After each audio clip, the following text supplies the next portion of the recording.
That's absolutely fine. Right. Not that I'll know any of this. No, well, you know more than I will. I'm a 4 month off, haven't you? Right.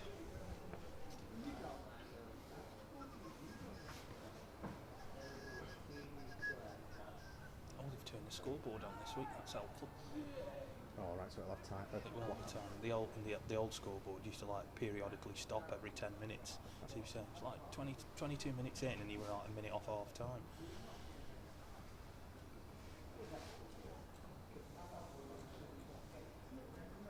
Are you playing? I won't need your surname, so... No. Yeah, so just Phil. Yeah, that'll do.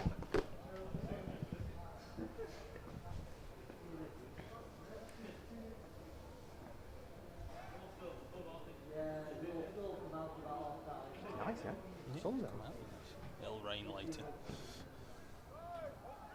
It's actually better being up here because our normal, where we commentate from, normally the radio's down there. And when the sun's out, it goes right in your eyes, but it's better up here. If anything happens down here, you can't see anything. Yeah, you've had it, haven't you? There's like cameras in where? It's usually supporters in way down there. Yeah. It's like Accrington. Well, I tell you, this is the first time in years we've had seats down here. Oh, yes. Yeah. Yes. They've done that in the closed season. Oh, it's normally empty, isn't it? Yeah. Well, the stand's been built since about 2001. Right, yeah. But we've never actually had the seats in it. Oh. So... Was it not used, or was it a standing area? No, it just wasn't used. Just wasn't used. Yeah, ran out of money. I mean, what you can see down there with all the little squares and circles on, that's actually a children's centre that the council built to finish the stand off. Right. But we never, like I say, we never had any seats in it. But this year they've got seats in, so with a bit of luck, it's going to be all right. Yeah, there's every chance you could be low down.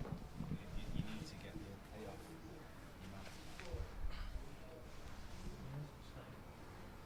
I would just Yeah, that's up. say bye to you.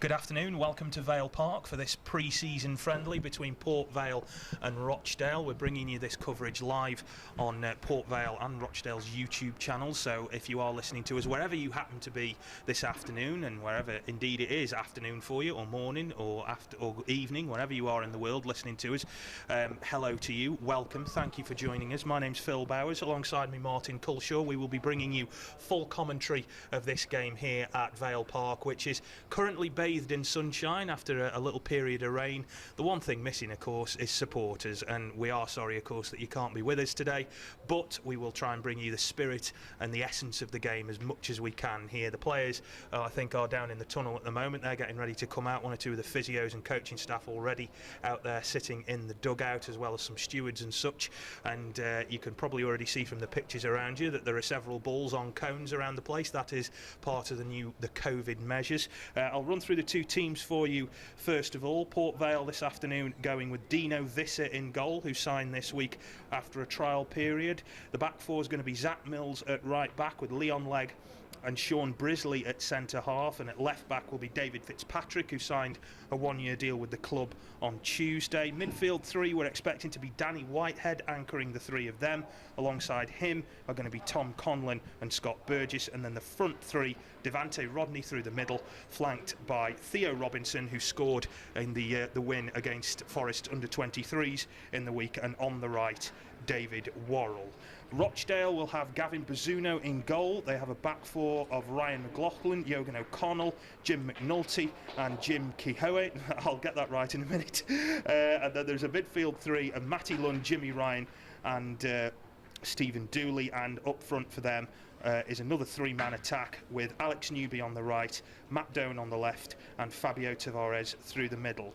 Martin, for the people who are watching and listening at home, Rochdale have had quite a half-decent pre-season from what I gather so far. They've won some games, but what about the squad? How are they feeling going into the season? Yeah, we've won the 3 out of the 3 games that we've played so far. Obviously you can't take too much from pre-season other than the fitness sides of it, but yeah, the Rochdale players, it's been difficult for everybody. We all know that the training as they started off was all separate, and then they had to come together into the little bubbles. So they're doing well, and they're looking quite sharp in one or two of the pre-season games. I've only seen the Stockport game last week myself, but yeah, there's one or two of the new players are coming in today, and I'm quite interested to see what Alex Newby and the goalkeeper Bazzuno will be like today. Because they've had quite a big turnaround of players in the summer as well. I think from partially motivated by coronavirus, but at the same time, sometimes that can give a bit of life to a team and bring some new blood in, and players who are very, very eager to play.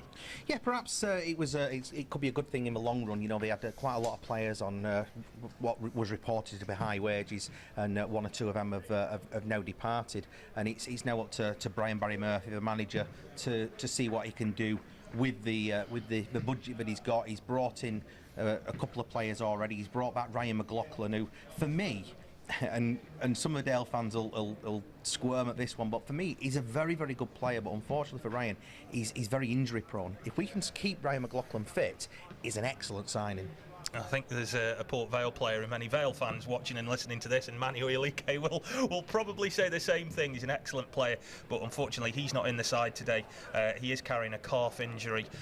Same for James Gibbons, is also carrying an injury as well, as is Mark Cullen and Christian Montano as well. So they are the first team players not involved today. Just to go through the two benches for you, Vale have on the bench Adam Crooks, Luke Joyce, Nathan Smith, Tom Pope, David Amu, Dan Trickett-Smith and Alex Hurst, while Rochdale have Paul McShane, Aaron Morley, Jay Lunch, Quando Barr, Harrison Hopper, Keaton Mulvey, Brad Wade, Joe Dunn and Kasper Mielkowski.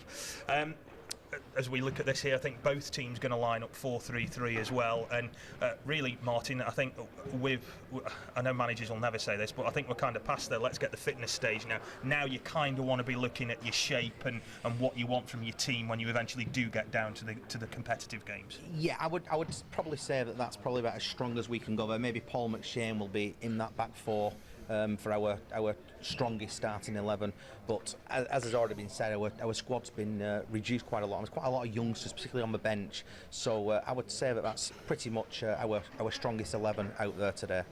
Well, let's get things going here. The referee, who is this afternoon Mr. Rob Lewis, is just about to get us going here at a sadly empty Vale Park at 3 o'clock on a Saturday in August, when football stadiums across the country should be packed, but unfortunately we're here watching it online instead. But it will be Vale to get us underway this afternoon in this pre-season friendly. As I say, you'll see it all live here on YouTube if you're listening or watching at home. Good evening, afternoon or morning to you, wherever you happen to be in the world. It is Vale who get us going, and immediately Tom Conlon goes long, looking for the goalkeeper, resplendent in all pink this afternoon. I'm not sure of your view on pink goalkeeper kits, but they just always seem a little bit odd to me. I'm not quite sure why. We seem to go for these kind of colours quite a lot with our kit choices. So yeah, we had a pinky purple one last season as well, which not too dissimilar to what we've got out there today. Well, Dino Visser away to the right is resplendent in gold. Vale's new kit, his home kit, is very striking. It's very different, let's put it that way. The away kit, I think, sold out last week as Bazzuno does his best Franco Baresi impression, being hunted down by Theo Robinson, who looks like he's playing through the middle at the moment, with Devante Rodney out on the left. Rochdale have got the ball at the moment, though, with Lund. Conlon's hunting him down. He tries to ping the ball down the right side for Dooley to chase, but Brisley sends the ball back to Visser, who hits it long up towards the halfway line. Dealt with there by McLaughlin. Couldn't hold on to the ball, though, and Rochdale are forced back by Vale. Passing the ball around well. Dooley again, tried to play a 1-2, Burgess got in the way, and out it goes. And I suppose both of the managers at this point as well are just going to want to see how their players settle on the ball, and like you said, it's your probably strongest team. They'll probably make a few changes, but I think they want players to settle quickly and get a feel of the ball. They will do, and Brian will have some strict instructions out there, and they will want to pass it around. They will not just go long for the sake of it. They will play it around, which is one of the reasons why I think the goalkeeper's coming from Manchester City, because he will play the way that we want to play. Worrell now for Vale, out on the right. He's got support here from Burgess goes back in field now to Whitehead, who's clipped the ball over the top for Worrell, who's made a good run, pings in the cross, looks for Rodney. Oh, he was just about to pull the trigger, but McLaughlin read the ball well, got in front of the Vale number 21, and Rochdale complete the clearance. They go on the attack. Bad touch, it goes out for a throw, but an excellent little run there by Worrell, but good work from McLaughlin as well. Yeah, brilliant from Port Vale there down that side. He just got in around the back of Jimmy Keohan, and as you said, it was a good cross in, but watching it all the way, Ryan McLaughlin come across and had to get in there as well. That's helped you out, because you said he was good, didn't you? Vale have got a throw midway inside the Rochdale half on the right. Zach Mills now, first touch for him, as Vale again twisting, turning. This is Whitehead. Whitehead trying to play that slid through ball to Worrell again. Away it goes, ping back in towards Robinson. Ball comes heavily off his thigh though, and it'll go out into touch for a goal kick. It's kind of like playing the multi-ball system without the ball boys, this, with having the cones around the pitch as well. So I do feel that when we dropped the multi-ball system, I think that was like a detriment to the game really. I did like the multi-ball system. Well, I know a lot of clubs played it. I remember Sheffield United would do it all the time when we went up there and played them in the Cup a few years ago. As Brisley now heads clear that attempted clearance by Rochdale, into touch it goes. Yeah, just Ryan McLaughlin there, just watching that one out. But like we said, he's had his injury problems, but from what I'm hearing, he's back fully fit now, and we might see the best of him in the opening few games of this season. And I think, you know, when you get a player like that, not only that they're fully fit, when they know they're fully fit as well, and they have that confidence to think, right, I haven't got to think twice about a tackle or a challenge, then you do get the best out of them a little bit. Here's Robinson trying to find Rodney, but it's cleared again by McLaughlin. We've seen a lot of the ball earlier on, the Rochdale fullback. It's cleared away now, up towards Doan, very experienced forward player who Vale have come across quite a few times, and they go on the attack now with the number 17 Tavares. Out wide left. Mills has gone now to head off the Rochdale attacker. It's played infield. Wasn't a flag up there. Didn't think he looked offside myself there, Tavares. Worrell's with him. Mills and Worrell there. Mills standing off his man a touch. And now Rochdale going backwards, keeping the ball, as Martin said. They just want to be patient with it. They're not going to go long or just ping the ball into the penalty area for the sake of it. They are going to be patient with their build-up. Vale are just struggling to get the ball off them for a sec here, and Doan not happy with that attempted through ball. And just to mention Matty Doan as well, I've seen him quite a few times, mainly for Sheffield United when I've seen him play, but he's that type of player you want in your team, because he's going to encourage others to come forward and to give their all and to succeed. That's the one thing that Matty Doan gives. He gives 100% every single game. He might not have the legs that he used to have, but he's a consummate professional, and he can be a key player if he can get on the end of some of these through balls. Well, at the moment, neither side has had a clear-cut chance. Neither goalkeeper had too much to do. Dino Visser, of course, playing for Port Vale today, signing a 2-year deal in the week after a period on trial, as Burgess goes up towards Robinson. Nice touch off to Worrell on the right. He's tried to ping it back into the path of Robinson, but showed far too much of it to the goalkeeper. And Robinson, though, acknowledged Worrell's attempt to play the ball through. And Vale are looking for joy down that right side. You can kind of see if that's going to be John Askey's tactical plan in the future. You can kind of see he wants to use the passing and Worrell's pace down the right as Legg gets hold of that ball from Whitehead. Burgess now, who scored in the club's last pre-season friendly here against Blackpool now. Vale trying to play the ball across the back on their own as well, and now, just as I say that, Leon Legg goes long. So, yeah, I think speaking to Leon Legg in the week, one of the things he was saying is that he's looking forward to this season as well, because, you know, he's kind of coming towards the end of his career, and similar way to Matty Doan, he wants to try and encourage the younger players around him to do well. Well, we also got Brian Barry Murphy, he's our manager. He's just stood at the side of us, and he's barking instructions from up high here. He's getting the bird's eye view, and he will see Matty Doan as a key player out there while he's out on the pitch, coaching from on the grass. It's not often you get a manager up here as well, so we'll have to be careful what we say. Well, I will anyway. Free kick there that has gone Vale's way. We are just over 7 minutes in here. It's 0-0 between Port Vale and Rochdale in this pre-season game. And Vale have got themselves a free kick. Zach Mills finding Leon Legg, back to Brisley now, who's in the team today. Nathan Smith on the bench, but Brisley, who signed last season and then agreed a new contract in the summer, and obviously will want to play more than he did last year as well. I think all footballers as well will be just glad to be back out there after the long break. I know footballers don't normally get too long of a time off, but they've had an extended time, and it must have been difficult for some of them to try and keep themselves fit when they were in lockdown and not being able to go to gyms. Well, talking to Theo Robinson in the week, he's had a bit more of a protracted break because he finished up at Colchester but ended up playing in the playoff games, but only signed for Vale this week, so he's had a bit more of a break than some others, so he's trying to get his fitness up as much as he can. Same for David Fitzpatrick, who signed this week as well. So there are a couple of players in the Vale team probably lacking a bit of fitness. Rochdale come forward again now with O'Connell, and Robinson went after him, hunts him down, the ball goes out of play for a throw. Dooley now trying to pick out another player. Lund, the former Stoke City man, we have to whisper those words round here. Yeah, have I done a bad thing by reminding everyone he used to play for Stoke now? That's probably not good. Ball out to the left side to Tavares, and it's cleared by... Yeah. The Dale fans were delighted when he came back. He was a very good player first time round for Dale, and he's very well liked by the Rochdale fans. Well, we kind of like him here because he doesn't play for Stoke anymore, so that's why. Rochdale got the ball again. It is a very patient build-up from Rochdale. They're passing the ball around well. They're not giving possession away. One or two times they've been caught out has been when Vale have made that overlapping run down the right. It's Tavares now. Tries to loop the ball over the head of Mills. Can't control it, though. And he looks lively, Tavares, but I think Mills is sticking quite close to him because he knows he's quick and he knows he's got a trick in him. He's very, very quick. He's just probably a little bit naive just yet. Needs to just mature as a player a little bit. Does Fabio, but he's a really nice lad as well. When you get to speak to him, he's a very, very polite lad. But I really hope that he can push on this season. Well, he's caused Zach Mills a few problems early on, as Martin says there. Probably just a little bit naive just yet, but that will come in time. Rochdale have got it again. Good tackle by Conlon. Doan picks it up.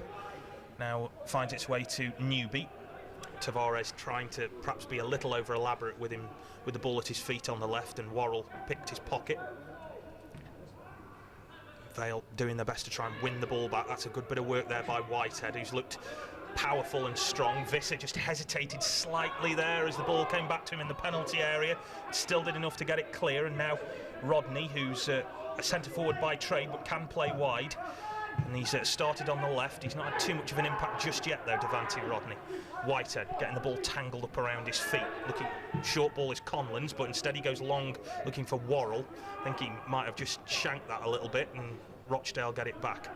I think from what I can see as well, Rochdale very keen not to let Vale get the ball, just because they know things like this. When Worrell gets it, he can come up with something a bit different as it falls to Conlon. And now Mills looking for Fitzpatrick, who can hit them, and he's had a go, but it's well off target. But I think that's what obviously Vale are trying to do, is keep that ball and get it into Worrell, who's the main creative force. Well, just in the build-up to that, when we were in our own half, the build-up play, the one-touch football from Port Vale was excellent, and they got down that right-hand side. As you said, Rochdale, they like to keep the ball themselves. They like to have the high percentages of the football, and a lot of it always round the back, and then they're looking to try and push and pull the opposition out of position. Rochdale have it again now with Ryan, who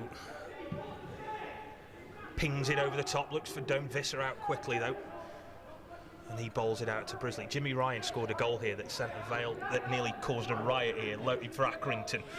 Long time ago. It was Vale's first home game after they got relegated. They beat Luton on the opening day, and everybody thought it's only Accrington will beat them. And he hits this lovely little free kick in the top. There was nearly a riot. I remember that. So that's my enduring memory of Jimmy Ryan is always that. Here's Rodney now, who's switched to the middle as Robinson's moved over to the left. Nearly flicked that ball through the middle for the onrushing Conlon, but Rochdale get it back again. Nice bit of footwork there from Dooley, he did well. And they've got it back again, Rochdale. Like you say, they're patient with the ball. To be honest, I kind of like watching this because they're not rushing into anything. They're thinking about where they want to put the ball, and they're making Vale work. But when Vale get the ball, they're kind of doing the same thing. Yeah, they run a really strange lineup. If you look at Jimmy Ryan, sometimes he will actually be the furthest man back towards his own goalkeeper.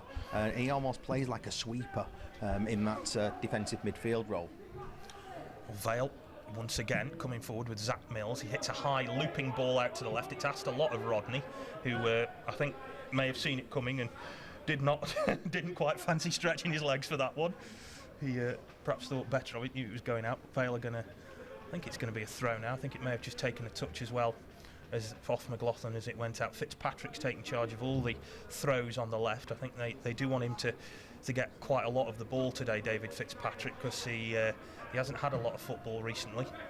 Released by Macclesfield in the summit as Rodney manages to put the ball into the penalty area. Worrell's coming in at the back post, diverts the header just over the bar and wide, but it was good work there from Rodney. Managed to dispossess the Rochdale defender, ping the ball in with his left foot, but Worrell just couldn't get enough of a connection on it. But arguably the best chance of the game. It was a very good cross, and the goalkeeper just didn't really fancy coming out for that one. It was just slightly too high for him, and I think Jimmy Keohan just lost the flight a bit slightly. Wasn't quite sure exactly where the ball was, and as you said, Worrell coming in perhaps should have done better. Well, he can ghost in at the back post for those type of goals. Scored a couple last year, Northampton away, MK Dons away in the FA Cup. He got a couple like that by just drifting in. Should have got one at Cheltenham as well, which would have put Vale into the playoffs, but the for a linesman. Still, past history. Can't blame referees for everything. Most things, but not everything. Yeah, we try to. Yeah, well, I definitely do. Anyway, Vale have got the ball again. Rodney with a flick on. Robinson trying to turn away from O'Connell. Can't quite do so. Robinson not strong enough there. He's got pace, Robinson, but perhaps not as much muscle as the player who was with him. Rochdale looking for the flick on there. It was a pretty decent one. It was just going one way as Doan had gone the other. And Vale now going long, trying to pick out Rodney down the right. I think what they've obviously now thought Devante Rodney can be an outlet for them down the left. So they're trying to pick him out as much as possible. And I get the feeling that if you look, Vale have pushed Conlon a little bit further forward. They're kind of playing that kind of 4-2-3-1 now, and have put Conlon right in behind the centre forward, I think, just to put a bit more pressure on Rochdale. Just a bit more pressure there on the likes of Jim McNulty and Owen O'Connell. 14 minutes in, it's 0-0 here, and Rochdale have got a throw.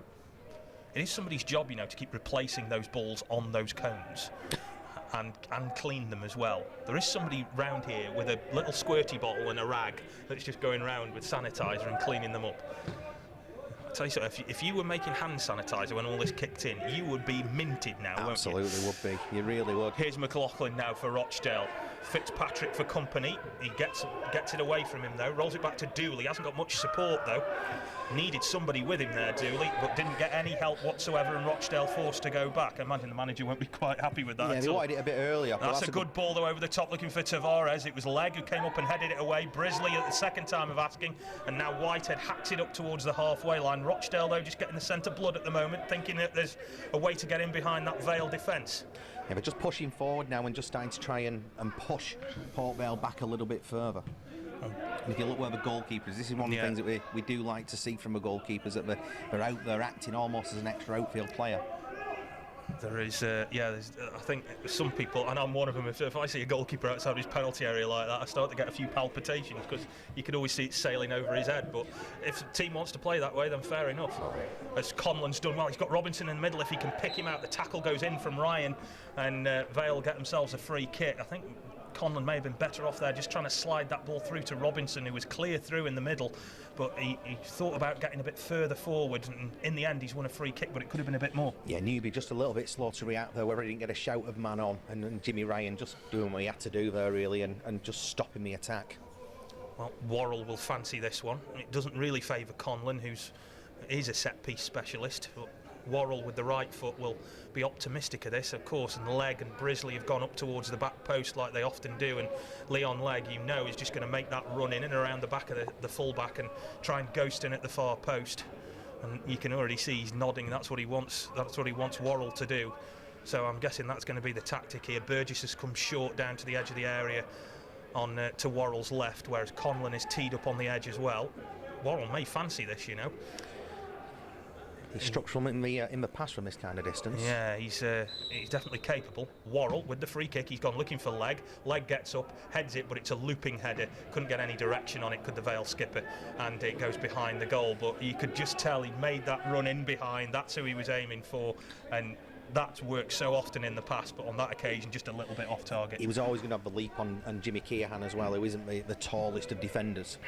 Have you noticed I've left him saying your name to him, say his name to you, because I don't want to get it wrong. If I was Irish, I'd say it differently. If I asked the manager what he was called, he'd call him Keohan or something like that. Yeah, right, okay. Keohan. I think it's how the different dialects say it. The brogue, probably. Yeah, the Irish brogue says it that way. Well, I'll bow to your superior knowledge. It's a bit like our captain as well, which is Owen, even though it's Ewan or whatever it's pronounced, whatever it's spelled. Yeah. Sorry.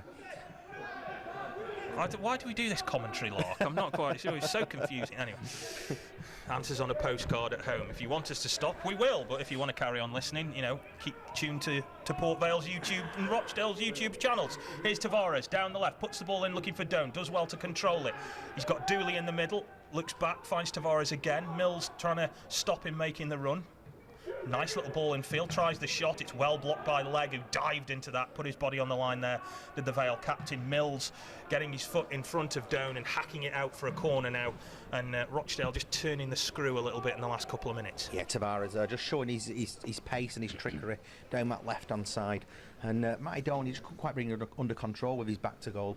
If he could have maybe turned and got a shot away, but in the end, a corner will be the first one for us this game. Dooley is over it now. He's got Tavares short, but Doan is right in front of the goalkeeper, being marshalled by Fitzpatrick. And it's high, looping up towards the edge of the area. Whitehead's under it, gets a clean header away. Looks for Burgess, who's got a bit of pace on him, but Ryan's got experience and power, and he will use that to beat Burgess to the ball and put in the challenge. Whitehead again from Burgess's throw. Fitzpatrick's gone on the overlap. Whitehead forced backwards. Brisley looking up now. Will want to put that left foot through it if he can. Fitzpatrick, nice turn from him. Just rolls it back now to Brisley. Visser calling for it in his 6-yard box. Who's got black goalie gloves on today, coupled with his undershirt. Kind of makes him look like he's wearing oven gloves or something under his head. Looks very odd. Never mind. Here's Fitzpatrick now, away down the left, looking for Whitehead. He'll probably hear this and won't thank me for it. Never mind. McLaughlin now, infield to Lund. Back now to O'Connell. Goes looking for Newby in the middle. Worrell, though, just read the flight of the ball a little bit better, got in front of him and knocks it back to Leg. Conlon. Mills on the right, just to the touch line. Leg goes long. Don't say that after you've had a couple. And he will look for Worrell. It's cleared away, and Rochdale come forward again. Yeah, Keohan just not getting enough meat on that pass through, otherwise it could have set the other way, but here we go now. Rochdale again have got Tavares for the left. That's a good ball played in, and Tavares is clear with his pace here. He's going to try and make things difficult for Visser. Tries the shot. That's a really good save from the goalkeeper. Tavares had spotted that one in the far corner, took it onto his right foot and tried to curl it in, but Visser reached up and clawed it around the post. Good save there from the Vale goalkeeper. Very good goalkeeping there, but good play from Tavares as well, and it'll give him confidence that he missed a couple of easy chances, really, you might say, against Stockport last week, so his head could be down, but that'll give him a little bit more confidence. 20 minutes gone here, 0-0 in this pre-season friendly. As Rochdale have a corner now with Doan. He's got Tavares short, who just had that opportunity. Best chance of the game, that really, so far, as the ball goes into the penalty area. Visser comes out and punches. Got a good firm hand on it because he was under pressure there from both his own players and the Rochdale players. It was really difficult to get to that one, but he did well there, Visser, as he did against Blackpool a couple of weeks ago as well. Took quite a lot of stuff that was in the air and conceded a goal really because of a goal-mouth scramble, but he's not had too much to do, Visser, but what he has done, he's done pretty well so far, so I think John Askey will be quite happy with his new keeper. Rochdale have a throw with Tavares on the left. Support there from Keohan, got it right that time, and he has it again. Doan looking for the return ball. Tavares now can use his trickery and pace on the left.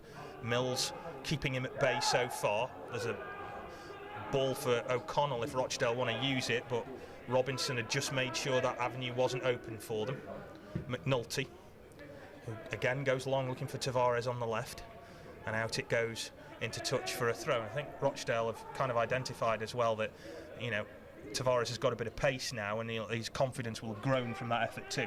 Yeah, we're trying to get it down to him on that left-hand side, but when it's a high ball like that from Jimmy, he's never going to win them in the air, isn't Fabio? And it's just easy for the defence. McNulty now striding out from defence, hitting the ball wide and long to the right now for McLaughlin. He's got Fitzpatrick for company, takes him on, gets to the edge of the area, rolls it back in field now to Ryan. Ryan has got Dooley available on the right, Vale doubling up on him. Rochdale, though, got players queuing up for it on the right here. McLaughlin, though, couldn't stand it up well. Rodney tackled him. Conlon has it. Vale just trying to play their way out of trouble. It was a heavy pass from Whitehead to put Fitzpatrick in danger. Got two Rochdale players with him, but he does well, Fitzpatrick, knocks it down the touchline. McLaughlin heads it back in kind. Conlon didn't quite get enough on that to stop the attack, and now Doan away down the right. He's going to stand things up, but he can't get the ball into the penalty area with enough venom to create a chance, and Vale can clear. But a good bit of work there from Rochdale down the right, really pressed hard. Yeah, Matty Dawn as well, just bursting through. Just the wrong ball back, he just didn't quite get enough onto it, and Newby was just a couple of yards too far away from it. Vale, well, I've had a couple of warning klaxons now. That attack just then and that shot from Tavares that Visser saved. So they've had a couple of alarm bells for them to contend with. Vale's best chance really coming when Worrell couldn't connect properly with that header at the far post from Rodney's cross. Even Steven so far, though, with 23 minutes gone here on Port Vale and Rochdale's YouTube channels. Thank you for joining us wherever you happen to be in the world. I know there's at least a few of the Super Vale Abroad group who are listening, who every day message me and say, the next time you do a game, will you mention us? And I'm like, yes, I will. So, and I always forget, but today I've finally done it for them. So I know there's a couple in Texas, there's one in Australia. Offside flag goes up there against Tavares. So if you are listening, probably 3 in the morning for you. Well, some of my family are listening in Almeria in Spain, so... Well, hello to them as well, Martin.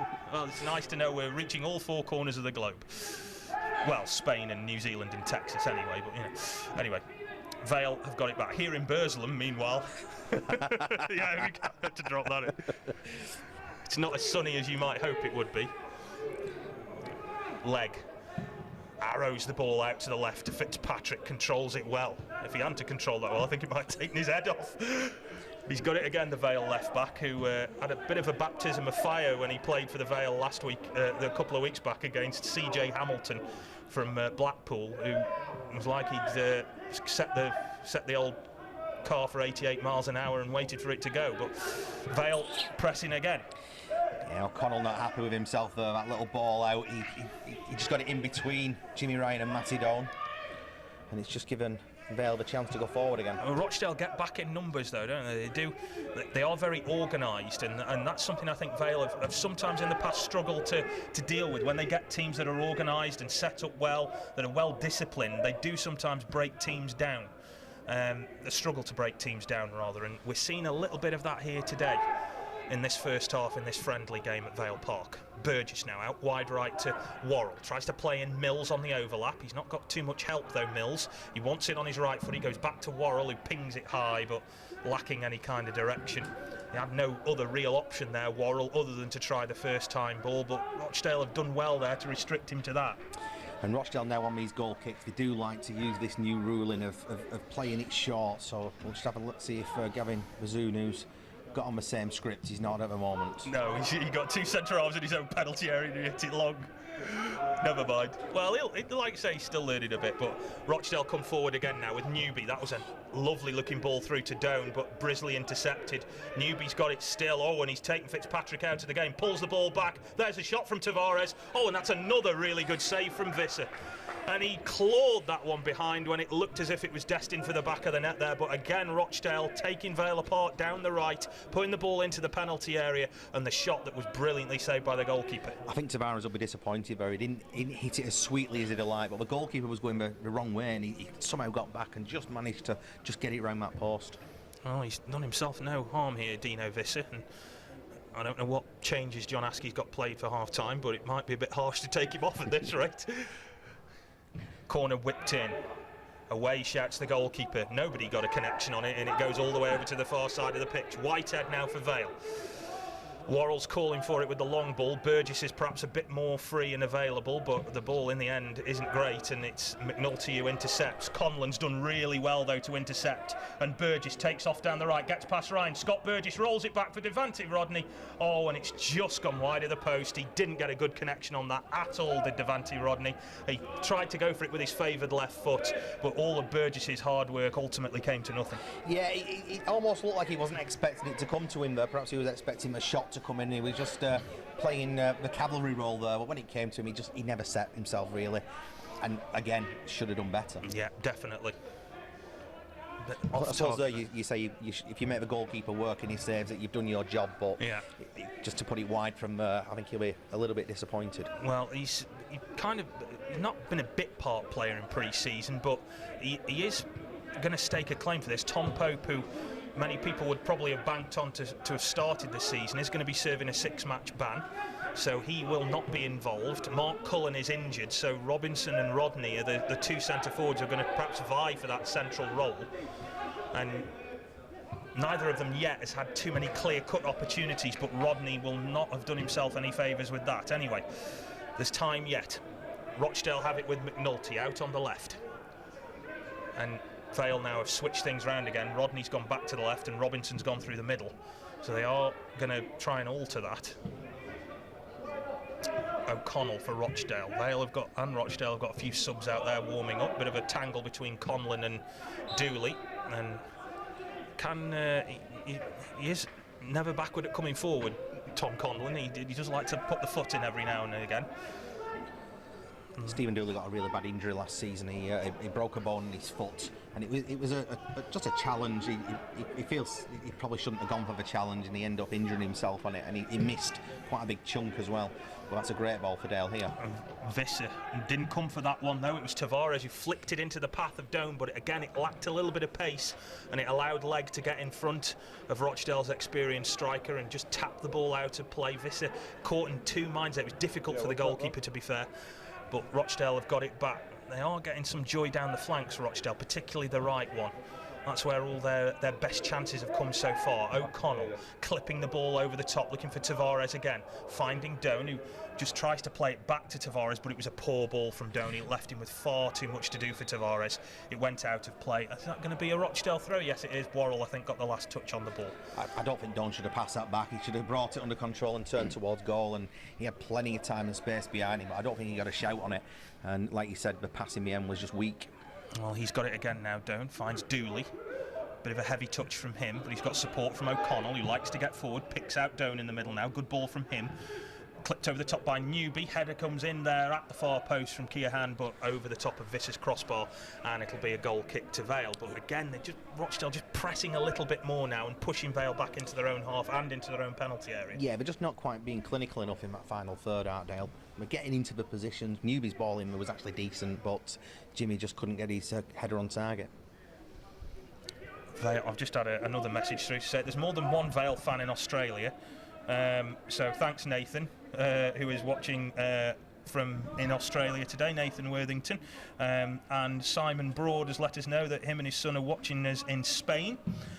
So hello to you as well. So there's Vale fans and Rochdale fans all over the world listening to us this afternoon. So welcome to you wherever you are. Hope you're enjoying the game. I hope you're enjoying the commentary. And for the if you can't be in the stadium, well, as the way things are in 2020, we'll try and do this for you as best we can. Rochdale have got the ball. And Vale now trying to win it back. Well worked from Dale there at the back. They were being closed down quickly, but they worked them triangles really, really well. McNulty's gone long, looking for the pace of Tavares again. Good piece of work there from Mills to intercept. There's a flag up on this near side, and away it goes for a throw. Squirty Bottle Man over the far side has managed to tap that ball back in. Is that his real name? I've no idea. To be fair, I can't. Quite a lot of people around here I know, but from this distance with that on, I can't tell. I mean, I'm just checking. Yeah, that is John Askey down there, so I'm just checking it's not him. So it is, vanishing spray. Now we've got sanitising spray. I don't know what the others have. You know, what we're going to do next, we'll have something for the players at half-time where they can all put deodorant on, and then we'll have body spray. I think we're getting into territory now we shouldn't tread into. Yeah, no. Anyway, back to the football. Yeah, footballers doing shampoo adverts and all sorts. Oh, no. Do you remember that Joe Hart one? Because I'm worth it. Well, he wasn't worth that much to Man City because they flogged him. Rochdale, again, looking for that ball towards the left side, where Doan this time waiting to receive it. They've got it back again. And Vale just keeping them at arm's length at the minute, but Rochdale definitely having more of the ball as Ryan goes long, looking for McLaughlin down the right. Fitzpatrick met it with a firm header. O'Connell now striding forward. He's looking for the run of Doan, and he's picked him out here, Doan, and he's taken the ball round the goalkeeper. He's tried the shot, but it was a weak effort in the end from Doan. He'd sold the goalkeeper a dummy. He got round him. All he had to do was tap it into an empty net, but his shot was weak, and it allowed Mills to get across and take the ball away. Fantastic from Owen O'Connell there to just pick him out. You won't think he's a centre half, him. The way that he played that through, Matty Doan did everything right, got round the keeper. He just needed to hit it, and he tried to go for it with his wrong foot, really, and put easily saved on the line. Yeah, and you know, you can imagine he's kicking himself for that as well, because he'll know he should have done better. He will take this corner, and it goes. Goalkeeper shouted and was ignored by Devante Rodney, who just came across and headed it away. Vale now looking to build an attack of their own. Whitehead with the ball forward, looked for Worrell, but Ryan was there. And out it goes into touch. 33 minutes gone here at Vale Park in this pre-season friendly. It's Port Vale 0, Rochdale 0. Vale getting their season underway properly, if you like, next weekend away at Scunthorpe in the League Cup. And John Askey will have some interesting decisions to make with who he picks, as Worrell skips away from the defender outside of the right foot. Oh dear. Rodney, shall we say, didn't get hold of that one. Got that one wrong. Yeah, got that a bit wrong. Yeah, the old sheriff's badge header, no, I think, is the very well with the saying there. I have spoke to him. He's a lovely lad, but I don't think he'll want that going on the highlights somehow. He just got there, shrugged as if to say, what? Oh, I do feel for him. Here's Fitzpatrick now for Vale. He's gone back to the left, Rodney. He's got the ball again. To be fair to him, he's shown some good touches, and his balls into the penalty area when he's got a bit of time have been good. Robinson, who's now playing the centre forward role with Rodney on the left, has not really had a chance to use his pace, and that's what he's in the team for, because he is very different to the other strikers that Vale have got. Pope is the target man, Cullen's more the kind of the fox in the box finisher. Rodney is going to be the big physical athletic presence, and Robinson's there for his pace, but he hasn't really had a chance to use it yet. Dooley now for Rochdale. Bazunu there just doing what we saw all of last season, which is just playing it out from the back, not panicking with it. Rochdale again playing some nice football here. Newby, edge of the area, tries a low shot, but it was easy for the goalkeeper. Again, lacked a bit of venom. Took a bit of a deflection, I think, on the way through, which took a bit of sting out of it. Well, Visser did well to gather, but again, Rochdale just probing now and just finding the odd little gap that they can exploit.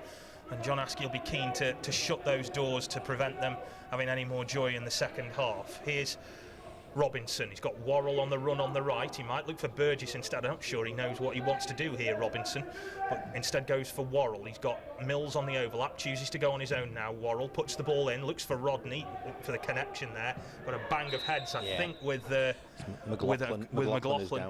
And both of them there both went for the ball fairly. Clash of heads, and both of them look a little bit worse for wear now after that, I think. But at this point, perhaps a good time to reflect on how, well, both Brian Barry Murphy and how John Askey will be feeling. And overall, it's been a pretty good workout for both teams, with neither really getting much of the rubber green in front of goal. Yeah, as we always say in pre-season, it's all about fitness, about working on that shape, getting your players used to each other and building that rapport. And that's what both managers will be happy with out there. Like you said, both sides will feel that they could have troubled the score sheet, but as it is still that goalless, and we'll be hoping for better maybe in the last 10 minutes of his first half. Well, this is an opportunity for one or two of the players just to gather themselves, and the subs warming up down on the far side. We don't have drinks breaks in this as well, by the way, so you won't see what you were getting in the Premier League, where it's everybody stopping for a drink every 20 minutes or so. So we're not going to have that, even though, as I say that, Danny Whitehead's just thought, no, I'll have a swig. So he's got going. And Whitehead's kind of been playing what Vale fans have probably described as the Luke Joyce role in that team today. Luke Joyce is on the bench. He's the kind of sitting, holding midfielder, and he's been the guy who's been asked to do that in the first half. Joyce is on the bench today, so I think he will make an appearance at some point, but they haven't really got any backup for him. And when you play that 4-3-3, sometimes you really do need that type of player, that you need a holder. A holding midfield, and that's what Jimmy Ryan offers for us. He's the one that's holding him there and pulling all the strings. Well, here's Newby down the left. Whitehead, who we were just talking about, goes to meet him. Newby's got it. He's got a nice quick feet, Newby. He's got a lot about him. There's Ryan, who's that fulcrum, if you like, of the Rochdale midfield, trying to create a bit of room either for a shot, but instead tries the pass. Asked a lot of O'Connell there. McLaughlin's tidied up, but hasn't really got much of an option other than to go back to McNulty. Jimmy Ryan's got an absolute screamer against Everton in our first pre-season friendly. It's nestled into what we call the postage stamp. Yeah. Really, really good strike from a former Accrington man. And I remember, as I mentioned with that goal, he has got a good hit on him, so he's definitely capable. Here's Dooley now for Rochdale.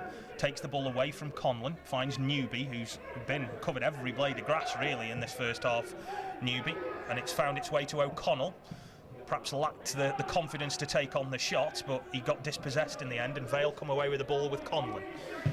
He goes long with a high raking pass up towards Robinson, trying to use his pace, but there was a flag up there. The referee, I think, had seen a bit of a shirt pull by Robinson on McNulty, and the goalkeeper tied it up, and the referee waved play on. Ryan goes long, but both Doan and Tavares in an offside position. Visser not aware of Tavares right behind him, and now he's hunting down the ball, and Vale having to play in those triangles just to keep it away from the Rochdale team. They've done well there, because like you said, Fabio was using his pace, and he was really charging down and making life difficult there, but they worked it well. Vale have got to try and perhaps get a bit more of a grip on this game in midfield as Rodney wins the ball. That's where Rochdale have been doing the damage. Their midfield probably been better today, as Whitehead now takes off down the left. Good tackle coming in from McLaughlin though, and it'll be a throw to Vale, but Rochdale's midfield, as I say, probably had more of the ball and controlled things, and John Askey, I know, will be keen that perhaps his players get more of the ball in the centre of the park, because when they do, they are capable of hurting teams, but they've been second best so far in this one. Fitzpatrick with the throw, now finding Conlon, mix up between the two of them, and out it goes for another throw, this time to Rochdale. Different wavelength there. Yeah. Just gone for a forward run, and he just got played back out, and it rolls harmlessly out. But when we get down the flanks, Port Vale, they look like they could cause problems. Well, that's kind of how John Askey's wanted his teams to play when he came in. The team had prior to that been kind of playing 7-2-1 at the back, and that's kind of how they've been playing, but he changed things, and now they've got the better out of their wide players. Worrell and David Amuse on the bench today in particular, as Rochdale come away down the left again with Tavares, who's used his pace to hurt teams. Keohan now down the left. Mills for company. Checks back to Matty Lund. Lund with the right-footed ball into the penalty area, but over everybody though, lacked direction that, and easy for the goalkeeper just to let it float out for a goal kick. I'm not quite sure what Matty Lund would try in there. He certainly needs to see someone at the back post. I think he's just over-egged it, and it's gone far too up the top of everybody and harmlessly out for a goal kick. Talk of the devil, David Amu's just been out for a warm-up there, so may well see him in the second half. I know the manager keen to give as many of his players game time as possible.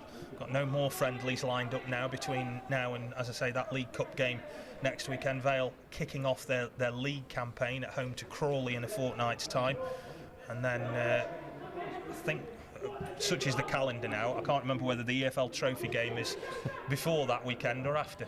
Nevertheless, I know Rochdale's got a lot of time on the road. We've got Huddersfield and Morecambe away, and then that's in the League Cup and the EFL Trophy, and then we start away at Swindon.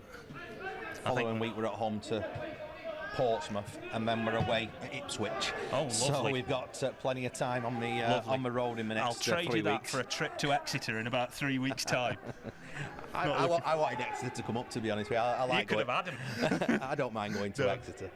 I don't mind going. It's the coming back at 3 in the morning that does me. Anyway, Mills finding Worrell now on the right, tees up the cross. It's high. It's asking a lot of Rodney. He's not going to get there. Well, certainly not to have a shot on goal, but he will keep possession. Fitzpatrick plays it back to Rodney. Wants it on his left foot, so checks inside, pings the ball up, looks for Robinson. Oh, it was missed by McNulty. Robinson, I don't think, was expecting it to come to him. It rolled off the top of his leg and went out into touch for a goal kick. But McNulty, I think, just lost the fly to the ball there, and it came to Robinson unexpectedly. Yeah, he just couldn't quite get up enough for it. And Robinson, I'm not sure whether he was trying to control it or what, but he saw it late and it just rolls off his thigh. But if you want to talk about fixture top trumps, I think I can probably top trump you all. We've got Plymouth away on a Tuesday night. Oh no, no! It's a lovely place, but not on a Tuesday. Not on a Tuesday night. That's just cruel. That is. Absolutely. Who's figured that out? The EFL computer. More than likely, yeah. Plymouth away on a Tuesday night for us. No, I don't think Vale have got anything like that. That's just wrong. That's awful. Here's Newby down the left. I actually feel sorry for you. Newby again down the left. He's got Whitehead keeping an eye on him. Tavares tries the shot, but again lacking direction. Knocks out one of the seats behind the goal. He's got a corner out of it. Oh, it must have taken. I think that may have come off Mills. So, bit of tactical reorganisation. I'm interested to see, particularly from Vale's point of view, just how they deal with corners and set pieces this season, because it was a bit of an Achilles heel at some point last year, and the goal against them here against Blackpool came from a corner as well. So we won't learn much from our first corner because Dooley's effort was a little bit wayward, but Matty Dawn might be able to put a better one in here. Well, Dona's got Tavares short, but everybody else is congregating on the penalty spot. It's whipped in, it's up and away sort of by Brisley, rolled off the top of his head, and has gone out now for another corner to Rochdale, which they take quick and short. Yeah, Port Vale weren't ready for that one. Ball back in for Doan, and Fitzpatrick saw it coming and whacked it out into touch on the far side. But as you said, that's what I say about sometimes Vale have had a tendency to switch off on corners and set pieces, and they'll want to work on that. I think they were just expecting Dooley to go across and take that one, and Lund just decided to play it short, and a massive shout from the goalkeeper to switch on. Vale again played enough of an offside trap there to catch Doan out. I think Brisley wasn't too sure, so he started sprinting back as quick as he could, but the assistant referee's flag saved him there. Conlon. Our angle there said that Donny were off. He was trying his hardest, but never going to manage it. To be fair, I don't think either Doan or Brisley are going to beat some of the other players on the pitch for pace. Worrell tries to put the cross in. It's blocked by Keohan, and it'll be a corner now to Vale that Worrell will take an interest in. And Vale, well, as I say, not really had too many clear-cut opportunities. Worrell's header, and then that one that just rolled off the top of Robinson's thigh.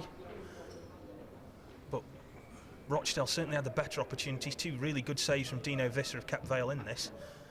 Worrell goes short to Robinson, back to Burgess, into the penalty area it goes. It's nodded down. Oh, might have fell for Leon Legg there. Had Brisley managed to get up highest, nod it down. Legg perhaps just hesitated.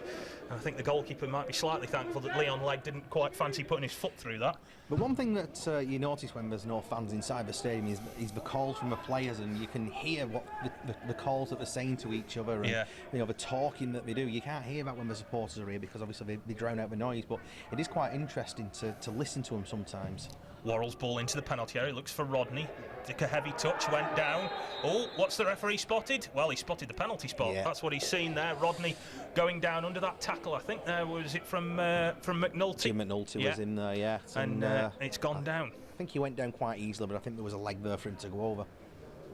Now, let's have a look at this, because Tom Pope, who would be the regular penalty taker, is not on the pitch. And Tom Conlon marched straight over, picked up the ball, and has set it down. So, Gavin Bazzuno, who one of his last tasks, I imagine, in this first half will either be to save a penalty or pick one out the back of the net. It's Conlon who will now put plenty of power into it with his left foot.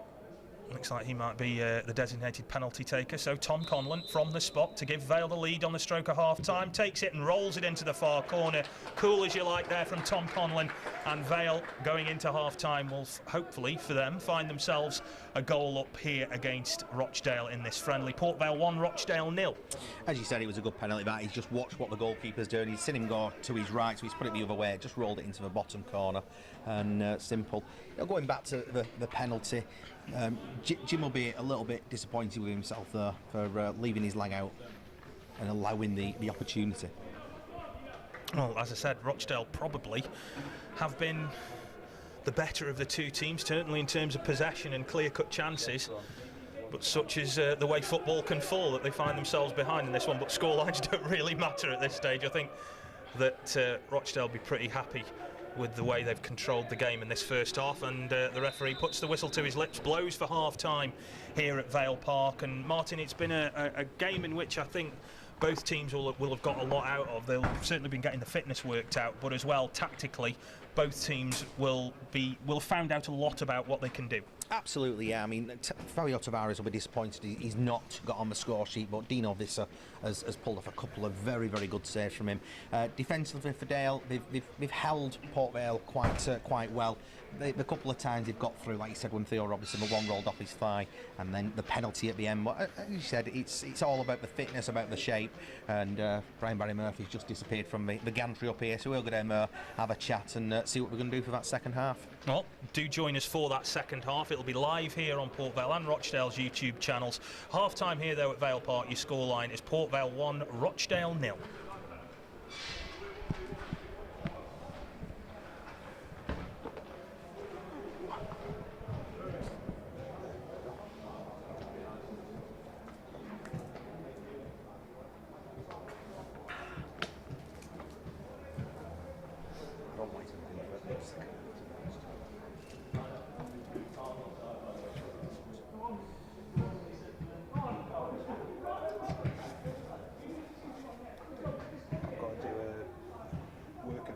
Can you do a half-time walk for the game?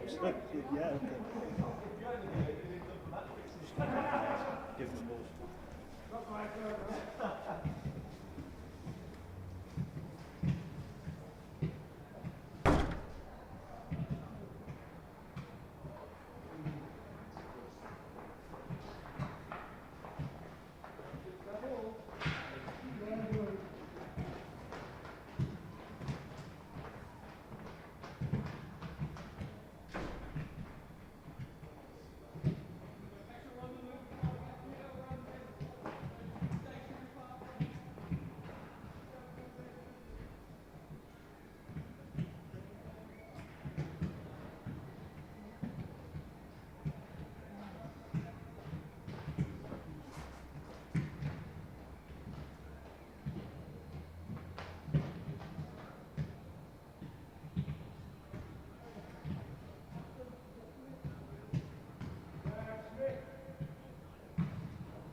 17s this morning.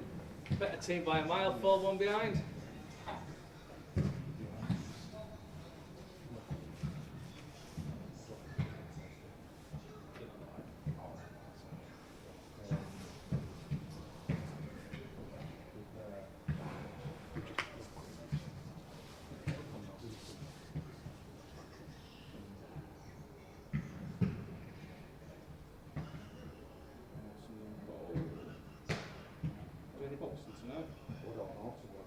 UFC?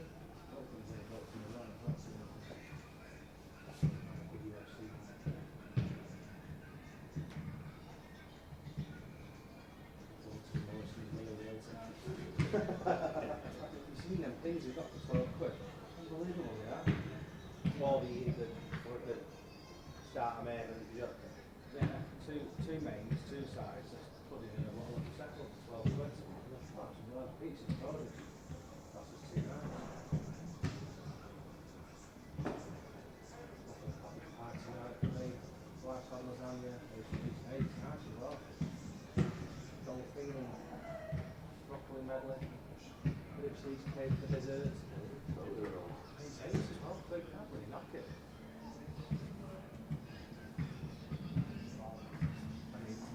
Takeaway near us because the place in next week starts. Yeah. So literally get one now.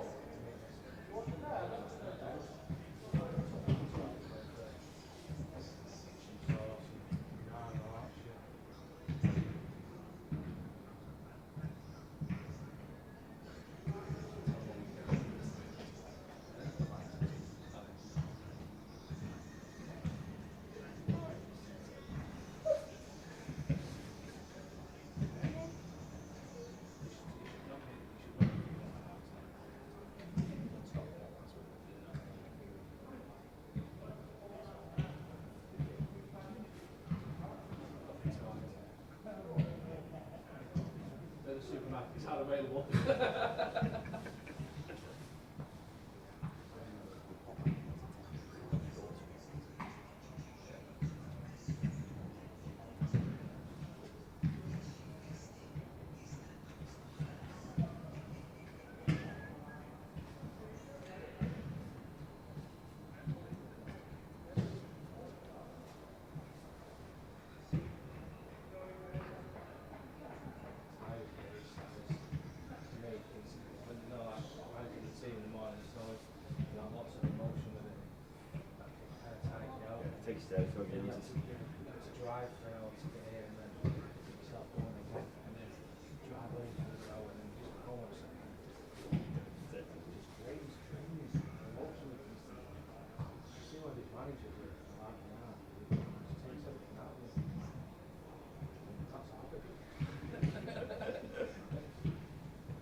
Chomping on. The other sandwiches are down by reception. What's it? Yeah. What should I know that? Oh, I'll bring you up one next time. I'm not chancing running down now. That's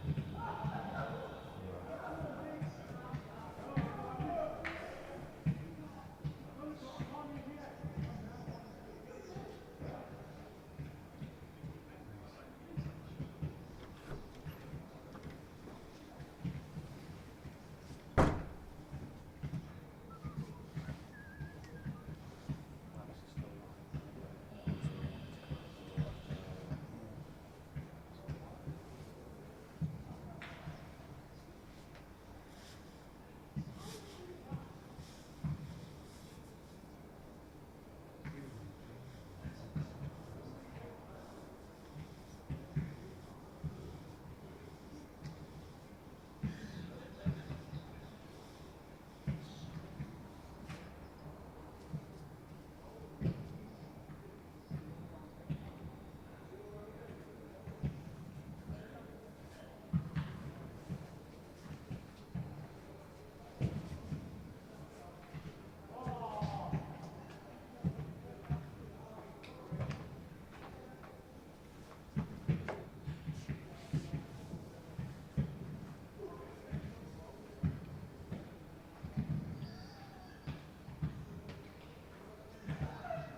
here now.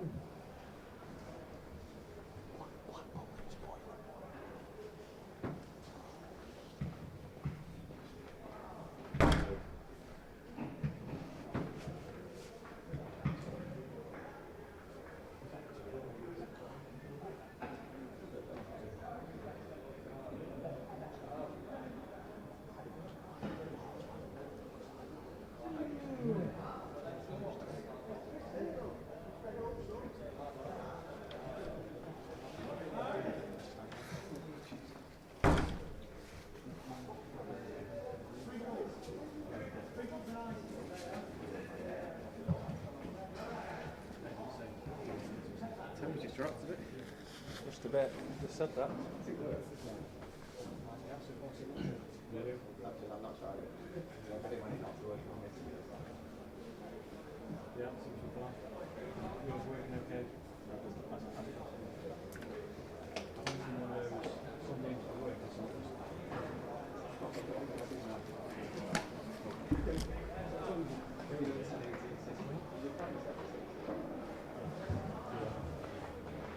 I'm standing on 25, like I said.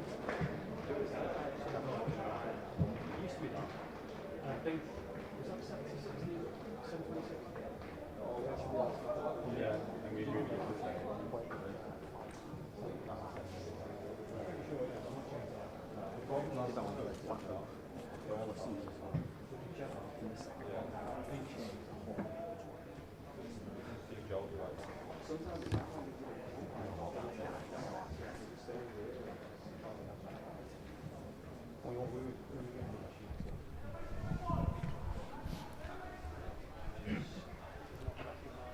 Welcome back to Vale Park for a live second half commentary of this pre-season friendly between Port Vale and Rochdale. I'm Phil Bowers, with me Martin Culshaw. We'll bring you, as I say, full commentary of this game. Port Vale at least final pre-season friendly before they get going for their season next week. 2 changes for John Askey at half-time, which is almost like a normal league game now, actually, not like pre-season friendly madness where everybody changes round.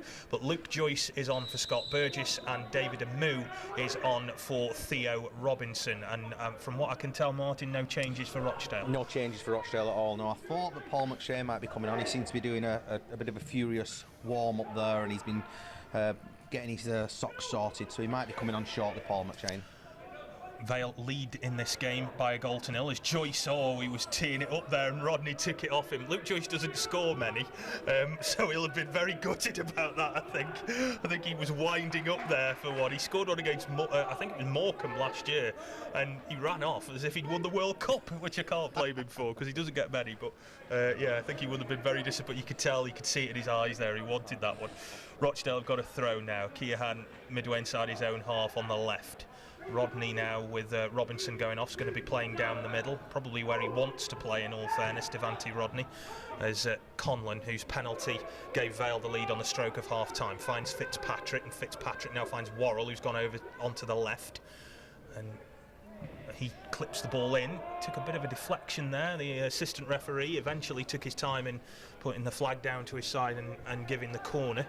I think that was one of those where the linesman waits for the ref to decide what he wants to do before he gives it. So that's how it ended up. I think you could hear the double bounce. You could hear the noise of the ball, so I think you could tell it was definitely a deflection there. Worrell's going to take this corner, an in-swinger this time. Clipped in, looks for Conlon's head. It was over it though. Rodney hesitated. He was thinking about the acrobatic there, but Rochdale thought better of it. Rodney with a clumsy challenge, but won the ball. He's hurt himself there, Devante Rodney, as Conlon now takes off down the inside left, finds Worrell, will look to put it onto his right foot for a move. First touch for him. Rodney still down, but clambering to his feet now as Amu has the ball. And is it going to be a David Amu day? And you can never really tell. Sometimes he's exquisite and sometimes he frustrates. But he's got new boots, so at least there's that. Yeah, that said Rodney got himself injured there. Tavares just held on to the ball a bit too long, deciding whether to go left or right. The challenge came in. I think he got his studs caught in the turf as he went over on it. Good spot there. Rochdale have it again. Ryan. Vale now trying to play a bit of a higher line. Whitehead, who was that anchor in the first half, is now pushed up further to try and support Rodney a little bit more. He is quite versatile, Whitehead, as Rochdale take off down the left, and you can definitely hear all the voices as Rochdale ping that cross in, and Visser just let it go there. Reminds me of school five-a-side, that, when you go, no, it's wide, didn't touch it, but he did that little action there, did Dino Visser, made 2 very good saves in the first half. The voice you can probably hear is just below us, because Brian Barry Murphy, the Rochdale manager, has taken up a spot just above the tunnel, and I'm just glad he wasn't that loud when he was up here, really, because you'd have never have heard us. You wouldn't have understood him. No. Well, he can hear you from up here, you know, it's thin walls. Anyway, Rochdale have got it again. Bit of head tennis going on at the moment. Rodney now for Vale goes to the floor under a challenge from O'Connell, and the referee not being complimented by some of the Rochdale players for that decision. Never mind. Conlon goes long now to Amu on the right. Nice touch from Amu. He's got Mills on the overlap now, but Amu will want to stretch his legs and run a little bit. Poor ball from Mills, though, wasn't great, and needed a bit more pace on it to allow Amu to really get in behind the Rochdale defence. Rodney and McNulty wrestling for the ball. He's very raw at times, Devante Rodney. He's not always the most collected, but what he lacks in, shall we say, finesse, he makes up for in power and commitment and speed, as Worrell now, who switched from the right to the left flank in this second half. Joyce, who so often is the pivot on which that midfield rests. Mills now looking for Amu, who has now got a bit of space. Puts in an angled ball, looks for Rodney. Oh, first touch was heavy. Might still drop for a black and white shirt, but Rochdale clear their lines. And Tavares, who was a threat in that first half for Rochdale now, pings the ball through the middle. Doan is onside, is he? No, the flag eventually goes up very late there, and there was a little bit of a delay in the decision, but if anything, it was hair's breadth. I think he was offside. I think this is frustrating thing, isn't it, where they've got to wait until they actually get to the ball before the linesman actually, or the assistant, or he puts the flag up, and you knew he was going to put his flag up from his body language there, but Matty Dawn, he has to continue to get the ball just for the game to stop. I thought he made an actually fairly decent run there. I thought he spotted it quite well. Worrell nods the ball infield now, looking for Whitehead, who's muscled out of it by Ryan, and now Lund picking out Doan, who goes, not quite sure what that was for, but he went long and back towards his own goal. Rodney now looking to get it onto his left foot, tried to hit it first time, tries it again, lacked pace with his right foot that time. Easy for the goalkeeper, but Rodney winding up there trying to hit that one, and it was just the tackle just coming in from behind from a Rochdale player that put him off. But we'll just stick with it for a sec, because Rochdale are now on the attack with Keohan down the left. He's got Mills there heading him off. Goes back to Ryan. Rochdale doing what they were doing in the first half, and that's good, clean, crisp passing and controlling the play. McNulty, things have slowed down a bit now, but just the last few minutes have been a bit frenetic. They have, and Jim does that very well. Jim McNulty, he does where he will just calm it all down and just bring it all to a stop. But then they've just caught us out here for Port Vale, and we're aware. Rodney, well, thought he'd got the better there of Lund, but the referee said unfairly he'd taken the former Stoke man to the floor.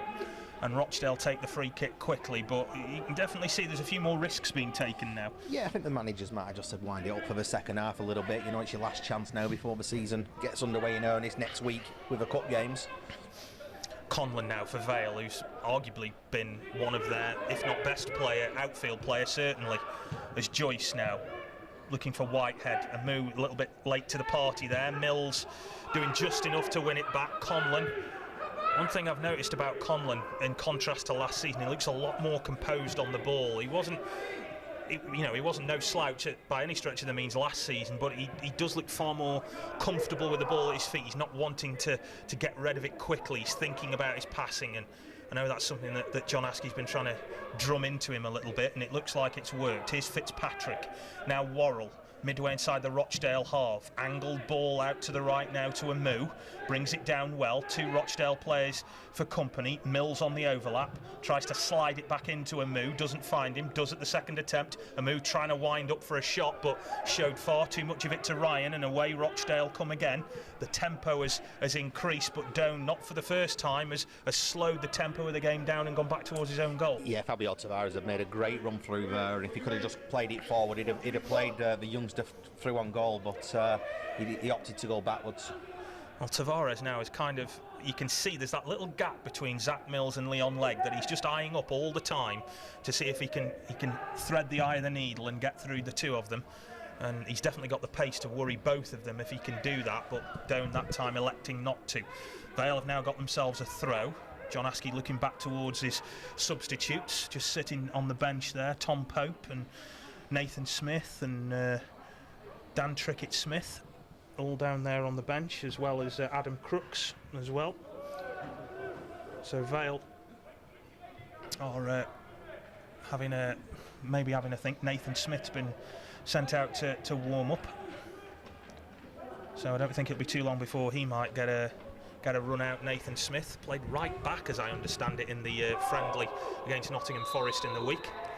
As Vale get themselves a free kick here, bit of a tangle between Whitehead and McLaughlin on that far side. Yeah, O'Connell's not happy with that decision from the referee. You can hear him bellowing at the referee. I think the referee might want a word with the Dale captain. Yeah, he's telling him to just calm things down. It is only a friendly after all, and he's still giving him a bit of lip now. Don't think that's going to go down too well. It is a friendly after all. You know, if he gets substituted, then you know it's a friendly now, so he doesn't get a red card. But yeah, the ref's just having to. I think it's obviously something that Joyce has done that he's not very happy with.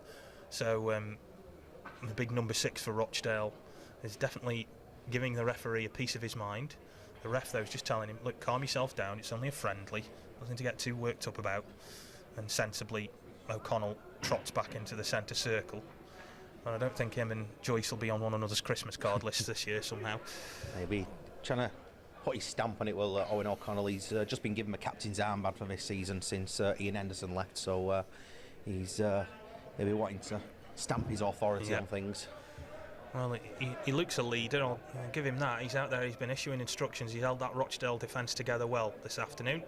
Vale leading 1-0, 55 minutes gone here at Vale Park in this pre-season friendly. Worrell over the ball with this free kick. Brisley, Mamou, Rodney all in there. Legg again at the back post. Make that sneaky little run in towards the back again. Worrell goes long. It might find its way towards Legg. It's headed away. The referee has pointed to the spot again. By the looks of it, I think that was Brisley who was sent to the floor. I'm not quite sure which Rochdale player it was who came into contact with him. But Vale have got themselves a second penalty here, 10 minutes into the second half. And Tom Conlon immediately goes over to grab hold of the ball again.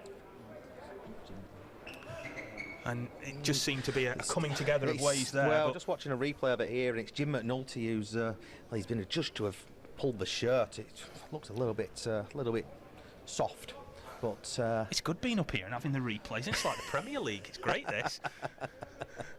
So great. Second penalty. Sit up here every week. I want to go back down to the press box. It's quite nice up here. Conlon with the shot, back of the net, and Vale lead 2-0. And Tom Conlon very confident there. You can tell we talked about that composure a little earlier. He showed it in spades there to bury that one. And Tom Conlon puts the Vale 2-0 up here with 10 minutes gone in the second pre-season friendly. And Rochdale perhaps will find themselves a little aggrieved to be 2-0 down. Yeah, just looking at that replay there, it was a lofty ball in. The two players are up and they're both in the air really. And you know, as normal, both sets of players are holding on to each other. A referee has said that Jim McNulty has pulled his man down. I think sometimes that there are penalties, you'll have seen them, I've seen them, that you look at and you just think, you know, maybe 10 years ago they weren't penalties, and I hate to say it, that probably was one of them. But I know the result really, as John Askey, when we spoke to him in the week on BBC Radio Stoke, was he said, not too fussed about the results. I just really want the players to get fit. I want the players to be tactically aware. I want them to understand what he wants them to do. And so far today, they have been second best in terms of possession, but they have, when the time has come, been clinical. And they've also got their goalkeeper to thank for 2 outstanding saves in the first half, which means that they're 2-0 up. But Visser not really had too much to do in this second period so far. No, the changes that John Askey's made just seem to have given Port Vale just a little bit more impetus going forwards. Well, McLaughlin there going in a touch heavy on Conlon, so Vale have a free kick out on their left, and certainly working perhaps a little bit better now. Worrell swinging those in-swingers in towards the head of Rodney, who, I've got to be honest, looks a bit more comfortable as a centre forward than he did playing out wide. I don't think it's going to be too long before there's some changes made by both Rochdale and Vale. Yeah, Paul McShane and Aaron Morley are getting final instructions down there. So they'll be on shortly. As Vale just waiting to take this free kick. Leading 2-0. Worrell takes it short, goes for Fitzpatrick, who tees it up here for Conlon, who tries the shot. That's a great save by the goalkeeper, but a well-worked routine from Vale. Conlon was picked out well, first by Worrell, then Fitzpatrick, and his shot was arrowing into the top corner before the goalkeeper palmed it up and over the bar. Yeah, Rochdale were a little bit slacking there. I don't think we were expecting that ball to come across like it did, and he said it was a dipping shot, which Bazunu had to just get it over. Scored a similar one from a bit further out against Yeovil a couple of years ago, Tom Conlon, like that. Worrell's corner, whipped in, up towards leg, gets a looping header on it, goalkeeper shouts, comes out for it, no real challenge on him, and Vale let another one go in. But since getting that second goal, Vale do look a lot more confident now, and it's amazing what goals can do, even in friendly situations. And I think Vale do sometimes look a team like that when they get a goal, they change completely and become a much more confident side. Because the confidence has just stepped into them, particularly in this second half. Like I said, them changes I think have been the catalyst for that. Well, Amu and Joyce would probably be very unlucky not to start the opening game, as Rodney tries to use his muscle to get around Ryan, but Ryan, with all his experience, just did well enough there to fend him off, and you could see that's years and years of playing at this level and above, that he knew exactly what to do to stop a bigger, more powerful player getting round him there, Ryan. Yeah, it was a mismatch, weren't it, in terms of the strength, but his experience shone through. Well, here's Ryan again, right-footed short pass in field now. Looking for Newby. Newby now going back to McNulty. Tried to pick out the run of Keohan down the left. Mills intercepted. Hits it long. Looks for Rodney again, who Vale are looking at as that outlet now. And again uses his power to get the better of O'Connell. Sends a ball out to the left. It's a good ball as well from Rodney to pick out Worrell, who might think about putting this onto his right foot. Instead, he just tried to outside foot it with a low ball in towards Whitehead, and Rochdale clear. And now Newby takes off down the right, and maybe the wrong decision there from Worrell. I think it definitely was the wrong decision, and they had options, did Port Vale, and Dale looked like they could have been caught short. Rochdale come forward again. Doan trying to get it onto his left foot. He's thinking about the shot. He was definitely thinking about that, but then thought better of it. Ryan, who might think better again on his right foot, tries a long one. Visser just dives to his left, lets it go wide. He does remind me a lot of goalies you used to get at school who will dive for no discernible reason sometimes. But he's done well today. Rochdale now going to make 4 substitutions. Kind of like Barry Fry's in charge. So let's have a quick look at that team sheet. Martin, you may have to help me here, because I'm not going to know all of these. At least they've got the right numbers on, unlike Blackpool did the other week. So Bazuno's come off. Yeah, so Bazuno's come off and Jay Lynch is on. Aaron Morley and Paul McShane are coming on, as is Quadro Bar. So Matty Doan's off for Quadro Bar. Owen O'Connell's off for Paul McShane. Jimmy Ryan has also come off. So I'm just going to see how, because Aaron Morley's been playing as a central defender in some of the pre-season games, but I think he's going to sit into his more natural position of a defensive midfielder. So he's going to it is a light for light with Jimmy Ryan coming off and Aaron Morley going on. Paul McShane's gone in there with light for light with where O'Connell was. Quadro Bar will just go on the left-hand side, and he caused loads of problems for Stockport last week, did the youngster. Well, Vale have made a couple of changes in that as well. Nathan Smith has come on, Leon Legg has gone off, and that is again a like-for-like change, and another like-for-like change up front for Vale as well. Tom Pope is now on.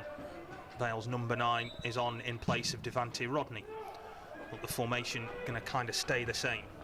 Sean Brisley lets that one roll over his shoulder, hoofs it back up over his head, and it's cleared up towards Pope. First touch for him now, as he's sent to the floor by McShane, but a high ball looks for a moo on the left, and will roll back to the goalkeeper, who Martin tells me is Jay Lynch, but is on the team sheet unfortunately is Jay Lunch. So I did assume that he would come on with, like, you know, a filet mignon or something, but no, as Joyce tries to get the better of Tavares, and here's Barr looking for the run of Dooley now on the left. Mills has gone to head him off. Clipped into the penalty area. Here's Barr. Rolled back now to Morley. Finding its way to Lund. Edge of the penalty area. Rochdale passing it round well, but Vale keeping them at bay at the moment. Brisley takes the ball away from Tavares, who looks like he's picked up a knock on his foot from that tackle from the Vale centre-back. And he's down and might need a bit of treatment himself. Vale sending a couple more subs out to warm up. Alex Hurst and Dan Trickett-Smith going out there, as well as Adam Crooks, who's out there at the minute. And Rochdale have got a corner. Yeah, Quadro Barr, he's in all action. He'll just keep going forward. He'll take defenders on, and he's only 17. He just won't be scared of anything. Well, that's a poor corner, I think, from Morley, and it was easily dealt with at the near post by Conlon. Second bite to the cherry from Morley, though, and it goes. Zach Mills athletically heading it out. Low shot coming in from distance there from Newby. Rochdale picking up on the clearance with McLaughlin. Vale have not really got any runners now. That Pope is certainly not going to chase down the lost causes the same way that Rodney did. He will make the ball stick a bit more, I think, but he isn't going to be he's not going to run the channels, so Rochdale may have a bit more time at the back at the moment. McShane, ooh, heavy touch from him, nearly gave it to Worrell, and Rochdale though let off on that occasion, and they get the chance to come forward again. 64 on the watch here. Vale leading 2-0 in this pre-season friendly as Morley angles it out to the left now, looking for the run of Keohan, can't keep it in, and out it goes into touch for a goal kick. He's got a great range of passing as Aaron Morley. Just slightly got too much onto that one, and Jimmy Keohan just didn't have the legs to get on the end of it, but he will pick out a pass, will Morley.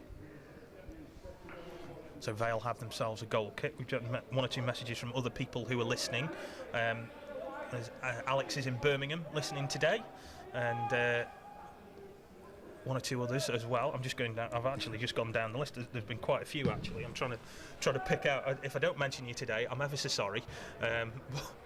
We can't like go through the phone book, I'm afraid, and mention you all. But if you are watching and listening, then welcome to this commentary with myself, Phil Bowers, and Martin Culshaw. Port Vale 2, Rochdale 0. Here's Barr now, down the Rochdale left, gets into the penalty area. He's thinking about the shot here, tries to tee it back in. There's a penalty there, surely.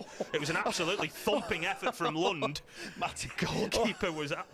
Well, it's hit it that hard. I think it's gone flying into the net and come back out again. It's actually bust the net, and Lund will be mightily disappointed that won't count, because he really did get hold of that one. But Barr was certainly upended in there. Yeah, but, it was Mills, I think, who took him down. But yeah, if I was Matty Lund, I'd be really annoyed now. He went straight to the referee saying, "Can we not just have the goal?" Yeah, can we not just have that? And I don't blame him, to be fair. It's a really good hit. Visser, though, who's done well so far. He's come up with two really good saves. Will now have to face a penalty. Well, if he saves a penalty, and he's had a very good afternoon, Dino Visser. It's going to be Morley will take this one for Rochdale. Right-footed, 66 gone. Vale leading 2-0. Could be 2-1 in the next few seconds. Visser, can he enhance his reputation a bit more? Morley with the shot, tries it and buries it in the back of the net. Visser went the right way, but there was a bit too much power on it from Morley. Just fired it low past the goalkeeper, and it's now 2-1 to Vale, and Morley with the goal from the penalty spot for Rochdale. Yeah, very good from Aaron Morley there, and like you said, the keeper's guessed the right way, but it was low, it was powerful, very difficult for a goalkeeper to get down to that, and well, it's game on. I've just got to mention my usual co-commentator who's listening in here or watching in, and he said earlier on in a message to me that it's like watching his wife or listening to his wife out on a date with another man. So he's a bit jealous that he's not here today. But well, if you'd like to go to Burnslam's finest fish and chip shop after the game, I'm sure I'm spring for that. There is one. Yeah, there is. I tell you, if you've never been to High Lane Oatcakes, I'll take you up there and give you bacon and cheese oatcake. You'll never want to go back to Rochdale. A what? Here's a moo. Pings the ball up towards the duck, catches a deflection into the arms of Lynch. I want to call him Lunch now. I'm sorry, but it's what's on the team sheet. When I look down, I see Jay Lunch, and I just want to call him that. He's not the biggest of keepers in Jay Lynch, but he's got one hell of a kick on him. Lynch. Yeah, he's got a really massive kick on him when he gets his boot behind it. I've had another message here from Rob, who says Rob, Hannah and Katie are watching avidly in Weymouth. So good afternoon to you, Rob. I think that's in the same time zone as Burslem. Vale Now, with Nathan Smith, first real chance for him to get on the ball here, the Vale centre-back. Look for Pope, and McShane diverting the ball back to his goalkeeper. That's a good ball, actually, from Lynch to find Keohane out on the left. That was a really good ball.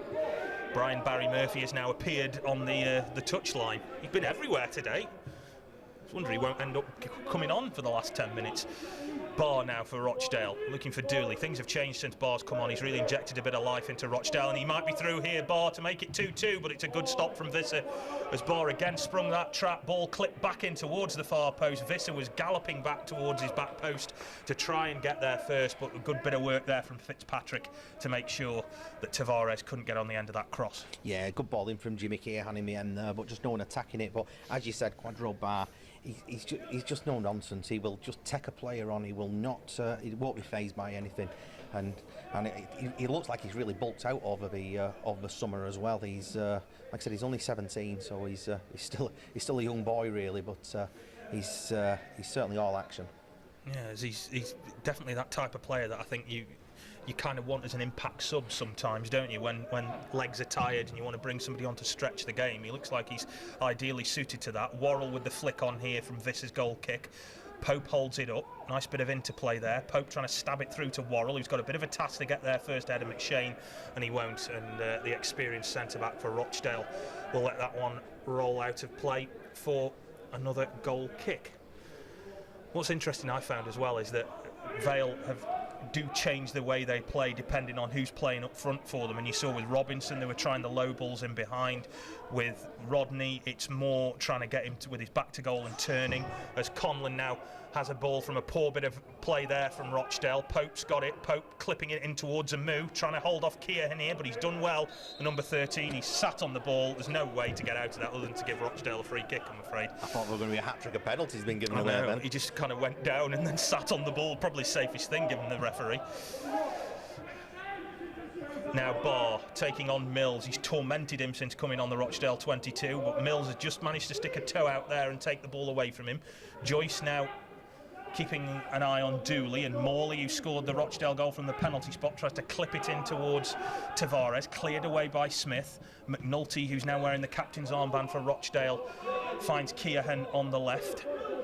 Dooley, and he's got Tavares making a run. Newby's just gone down there, I think under the tackle from Mills.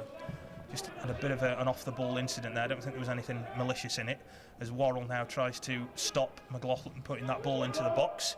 Rochdale doing now what they do pretty well, actually, and that's pass the ball around, as we've said all afternoon. When they do get the chance to pass coolly and calmly and composedly, they do it very well.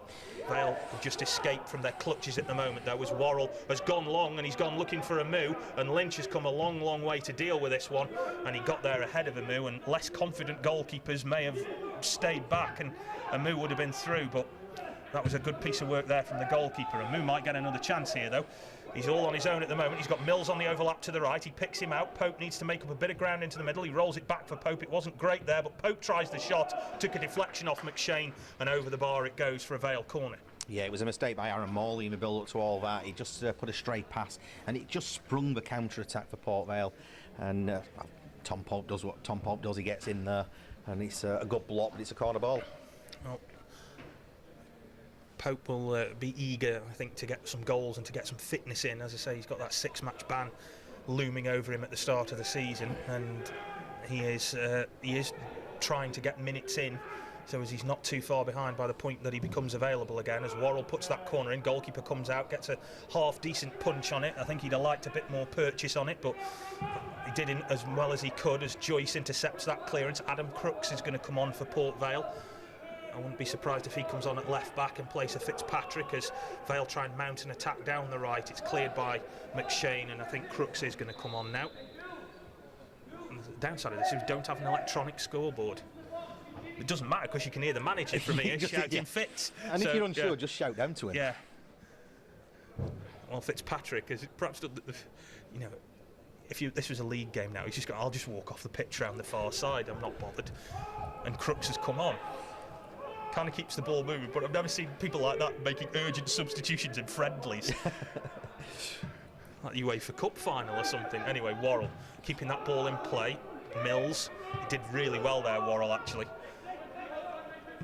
And you do think, looking at Vale's squad depth, that they've got players now who can fill in different positions, but they've also are capable of winning the shirt if needs be. Zach Mills has played today at right back. James Gibbons, who's got a bit of a knock to his knee, would perhaps think he would be first choice right back as that ball played through the middle goes back to Visser.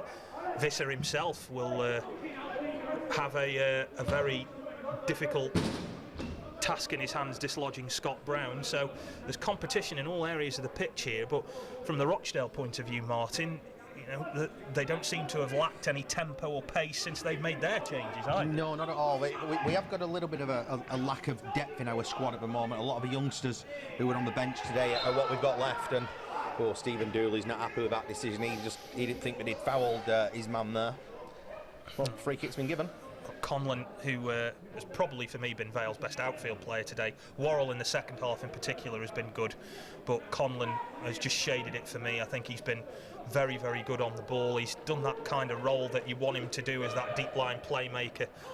As Joyce now waiting to take this free kick, everybody's kind of a bit all over the shop at the minute. Nobody's really organised this. Joyce goes long, looking for Pope, flicks it back towards goal, cleared away by Lund, and out it goes for another throw. With 74 minutes gone, Port Vale leading by 2-1, 2 Tom Conlon penalties either side of half time. Put Vale 2-0 up, and then Aaron Morley from the penalty spot has brought Rochdale back into this one. But I think the main thing that the managers, if nothing else, will get out of this is that they've got a much better idea of their team shape, who's in the right condition to be starting the competitive games when they kick in next week. Yeah, exactly. And like I said, we've got to go to Huddersfield on next Saturday, which going away to a championship side is always going to be difficult. Worrell now down the right, ball in towards Whitehead. He swung his foot at that one, really, wrapped it round it, but didn't get enough on it. And now a straight chase on between Smith and Barr, but Visser clears up instead. But he's way out of his goal now, Dino Visser. Lund has gone for a very long effort, but it lacked accuracy. And Visser, well, anything that you can do, Jay Lynch, I can do just as well. So he came scampering out there, Dino Visser, and clattered into the ball, got rid of it, and I think he did Nathan Smith a bit of a favour because he was struggling to keep up with Barr there. But Barr was away there, and if a goalkeeper hadn't have been on it there, he would have got caught out by the youngster. But Matty Lund, he will feel he should have done better. He can strike a ball after the one when he scored from a penalty. Well, Vale have made a change here. Tom Conlon, who's had a really good game today, coming off. Dan Trickett-Smith coming on in place of him, who will kind of play as a number 10. And a sub for Rochdale, Martin. That was Kasper Malkowski, who's he's only a first-year scholar, I think he is. He played really, really well when he came on against Stockport last week. Richie Bennett playing that game for Stockport by any chance? Because he kind of left here quite abruptly halfway through last season. So I'm not sure because, like I said, I didn't go to the game last week. I watched it on YouTube, so I didn't get a team sheet. Here's Amu now down the left. Well, with the way they've done all the numbers this year, it wouldn't make any difference. You wouldn't have known him if he'd have walked past you in the street. Brisley. I tell you one thing I really want to see before the end of the game. I want to see Dino Visser undo that man bun and see if his hair is as long as I think it is. Anyway, Smith goes long looking for Pope. McShane diverts the ball back to his goalkeeper. Pace of the game, ironically, has got quicker as it's gone on rather than slowing down, and the second half's been a lot more lively than the first, really. And maybe that's just the players who've been encouraged by both managers to up the tempo a bit, but it might just be that they feel like they want to up their fitness a little bit and put in a bit more of a workout. McNulty now goes long looking for Lund in the middle. It was Brisley who came across and took the ball off him. Bit of back chat now from Lund. I think he felt he was caught as he was jumping there to get that ball. He felt that he was caught. He won the ball and the Port Vale man didn't. I think he's still just annoyed that goal got ruled out. Mills up towards Pope, towards the edge of the area, but McShane, those two have seen a lot of games between the two of them, those two have, as he finds now Keohan, who's gone on to the right, with Mielkowski coming out onto the left. So they've switched their full-backs over Rochdale. And McNulty now, with Dooley in the middle. Nice little, I think that was half a quick step there from McNulty. He did enough to get rid of Worrell though. And Rochdale now down the left. The substitute Mielkowski sounding bar away, but the ball had a bit too much spin on it, and out it goes for a Vale throw. 78 minutes gone here, Vale leading by 2-1. Yeah, Mielkowski's come on. He's gone into the left back berth with Jimmy Keohan switching over onto the right hand side. Very versatile player is Jimmy Keohan. Whitehead intercepting that ball. Pope giving chase. He's telling Amu to get across to block off the back pass. Worrell hunting down Mielkowski, and now McShane clears it out into touch. It goes. John Askey thought about the Rabona there to put it back into play, but thought better of it. Mills now with the throw. Infield to Brisley. Brisley has Crooks available to him on the left, but instead goes high and long up towards Pope, chests it down. Trickett Smith on as a substitute, finds Joyce. Mills and Worrell now out on the right are his available options. Rolled back to Mills by Worrell, low ball in. Curious ball from Mills, I'm not sure what he was trying to do there, but he has found now Whitehead. And he finds Worrell, caught down by the corner flag. Well, he got a corner there. I don't think he wanted a corner. He was trying to get a corner, and I don't think Dooley wanted to give one away, but he's got one. Taken quickly. Pope nods it down. Lack of direction. Shouts at Trickett Smith to be more aware. From Crooks, though, back over to Worrell, but he wasn't going to be able to go for that without being offside. And yeah, you do sometimes get that, don't you, with Pope, like more experienced player and just wants the youngster to gamble a little bit more, and he probably will do when he's got more games under his belt. Especially when he gets alongside Tom Pope, because you know exactly what Tom Pope's going to do. He's going to just nod it down into the space, and that's what he did there. But Dale in the last 5-10 minutes just struggling to get out of their own half, really. Port Vale pushing back. Well, they've used the wide areas much better in the second period, Vale, with Worrell and particularly Amu have made life much more difficult for the Rochdale fullbacks than they did in the first period. And I think, you know, John Askey will perhaps look at those two as being his first choices on the wing when the season opener comes, because they've definitely injected a bit of life. But here come Rochdale again. Dooley trying to play the ball in behind Mills for Barr to chase, but Mills has done well. Knocks it back to Nathan Smith. No nonsense. Puts his foot through it up towards Whitehead. Flicks it on, looking for Pope, who asking a lot of him though. And McNulty was there first. Both Pope and McNulty have got that kind of look on the face and said, "Can you not just blow up now?" But there's another 11 minutes left yet. No offence to McNulty, but he does look a little bit like that. Look on his face then was, "Can we not just stop now, please?" He's been a seasoned pro for many years, but I'm not sure he'll have had a season quite like last season in all the years that he's been playing.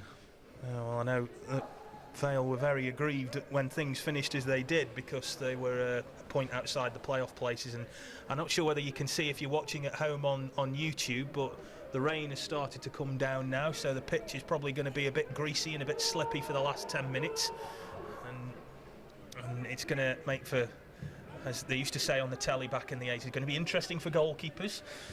So, I'm not sure. It's always interesting for goalkeepers now, because the balls are light as a feather. I can say I think goalkeepers nowadays are a bit of a different breed to in the 80s. Yeah. They've got longer shorts for a start. And longer hair. Yeah, longer hair. Well, he has anyway. Do you know this?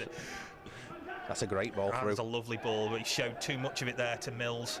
Did Lund, and Mills, who's been composed this afternoon. That's not great from Worrell. I think he was trying to be a bit flash there, Worrell, and it didn't quite pay off for him. And Rochdale get it back, but yeah, I think there's definitely been good work for both teams, but some things to work on for both sides as well, I think. Yeah, it's what these training games are all about. Quadro Bar was a little bit late and on his man there. Yeah, caught Mills a bit late there, did Barr, but Vale are going to get a free kick out. I don't think there was anything malicious in it. I think there was just a bit of a reckless challenge, and the referee's just having a word with him there, just saying watch yourself, which is the sensible thing to do. It is great that you can hear all the players, you can hear all the nicknames as well. So you probably all know that at home, if you're a Vale fan and you're watching, that Nathan Smith is called Smudge, and you can probably hear the other players calling him that now. If you heard our captain Owen O'Connell's nickname, you wouldn't know it was him, because he's called Bonesy. Bonesy? Where's that come from? I haven't got a clue. Oh well. We'll ask him after. I don't think he's in a good mood. Worrell's ball in. There's a header from Amu, and it was saved, and the ball off the line. It's a good save by the goalkeeper. The flag is already up. Lovely cross from Worrell. And it was a great header from David Amu. He was not known for his heading, but he caught hold of that one beautifully, and the goalkeeper did really well to push it onto his post, and then out it went. The offside flag had already gone up by that point. I think he saved a follow-up as well. Yeah. He said the flag had gone up by that point, but he's a very, very good shot stopper, is Jay Lynch. And he showed it there, and I think just like Lund was a bit disappointed earlier on that one didn't get. I think David Amu will be really annoyed that one didn't go in, because he doesn't get many with his head. Lund's just having to go at the referee because he's just got in his way there as he was about to jump to head that ball. I think this ref will be glad to get out of here at the end of it. 3 penalties, and he's had every player chew his ear off for most of the game. Here's Worrell down the right, bit more space afforded to him now by Mielkowski, and he's gone and it found its way to Whitehead, who tried to just nod it in towards Amu, who has decided, stuff it, I'm going to play centre forward. So Worrell in again towards Amu, and Tom Pope is kind of just saying, what are you doing there? That's my territory. As Crooks puts in a good tackle to stop Tavares scampering away down the right now. About 6 minutes left here, and Vale lead by 2-1. Tavares hasn't been in the game in the second half, really. He was quite lively in that first period, but he's not really seen much of a ball. I think it's been a little bit since he switched flanks, really, because he was very threatening when he was trying to take on Mills, but since he's gone over to the right, he's not looked the same player. So I shouldn't have done that mention earlier on now. My phone keeps going off and people going, can you mention me? Can you mention me? I've not checked mine. Let me have a quick look. So hello to Chris Pearl in Birch's Head. He's watching today. Simon, who's in Spain, says it's just started to rain over there. It's just started to rain here, Simon. Can you give the Merrys a shout out? They're watching from home.